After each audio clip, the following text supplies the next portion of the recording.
हैदराबाद. रात्रीचे 11 वाजले होते. मोबाईलवर एक नोटिफिकेशन आलं, लाईव्ह शो इज स्टार्टिंग. पण हा कुठला तरी गेम शो नव्हता. हा होता एका विवाहित दाम्पत्याचा मॉस्क्युरेट पॉर्न शो. हो, तुम्ही बरोबर ऐकलं. पती पत्नी दोघांनी मिळून लाईव्ह अश्लील स्ट्रीमिंग करण्यास सुरुवात केली होती.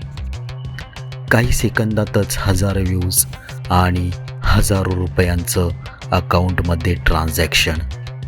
पण कोण होते हे आणि त्यांनी हे का केलं? कहाणी सुरू होते मल्लिकार्जुन नगरमधील 1 BHKच्या खोलीत.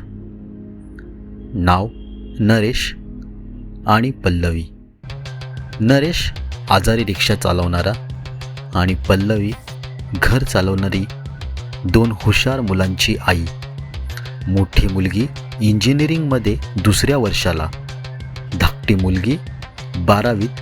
स्वप्न होतं डॉक्टर व्हायचं. पण जग हे स्वप्नांना नाही तर पैशांना विचारतं. कॉलेज फी भरायची वेळ आली आणि खिशात फक्त रिकामं पाकीट आणि डोळ्यात अश्रू. आत्ता आली खरी गोष्ट. एका रात्री पल्लवीच्या मोबाईलवर एक ॲप जाहिरात आली, गेट पेड लाईव्ह कंटेंट. तिने क्युरिओसिटीने ते ॲप उघडलं. लाईव्ह शोचे 2000 रुपये मिळणार होते आणि रेकॉर्डेडचे 500 रुपये. घरात पैशांचा आणा नव्हता. मुलींचे शिक्षण आणि त्यात नरेशचं आजारपण. त्यामुळे काय करावे तिला सुचत नव्हते. एका रात्री दोघेही बसले. पल्लवीने नरेशला याबाबतची माहिती दिली. सुरुवातीला करावी की नको असा दोघांना संशय होता. पण अखेर पैशांपुढे देह, शरम सगळं विकलं जातं आणि पुढच्या काही मिनिटातच त्यांच्या आयुष्यातला शरमेचा पहिला लाईव्ह शो सुरू झाला. ते दोघेही मास्क घालून होते. आपल्या लाजेला बाजूला ठेवून कॅमेऱ्यासमोर झोपायला लागले होते. हो, फक्त आणि फक्त पैशांसाठी. कोणाला कल्पनाही नव्हती हे सर्व त्यांच्या शेजारच्या घरात होतंय. पण इंटरनेटवर गुपित फार काळ टिकून राहत नाही. सायबर पोलीस डिपार्टमेंटच्या रडारवर त्यांचा IP ॲड्रेस आला. सर्व लिंक तपासल्या गेल्या आणि 26 जून 2025 रोजी अचानक त्यांच्या घरावर छापा पडला. हा छापा पाहून आजूबाजूच्या परिसरातील लोक अचंबित झाले. इव्हन त्यांची मुलं देखील या घटनेमुळे हैराण झाली होती.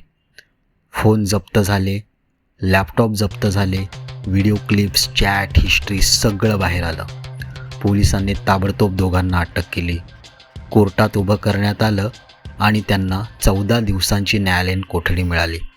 पण जेव्हा कोर्टात पल्लवीने डोळे पुसत सांगितलं, सर, माझ्या मुलीला डॉक्टर व्हायचं होतं आणि माझ्या नवऱ्याला औषधं द्यायची होती म्हणून हे केलं, तेव्हा सगळेच अचंबित झाले.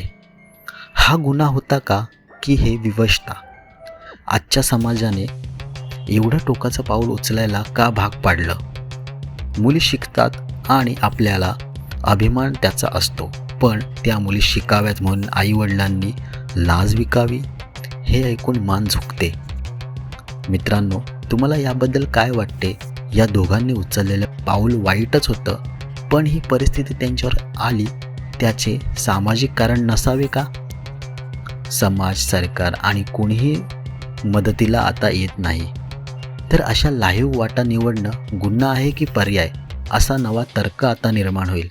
जर ही कथा तुम्हाला विचार करायला लावली असेल तर लाईक ठोका, तुमचं मत कॉमेंट बॉक्समध्ये कळवा आणि अशा खऱ्या धक्कादायक थरारक कहाण्यांसाठी क्राईम डायरी 302ला सबस्क्राईब करा.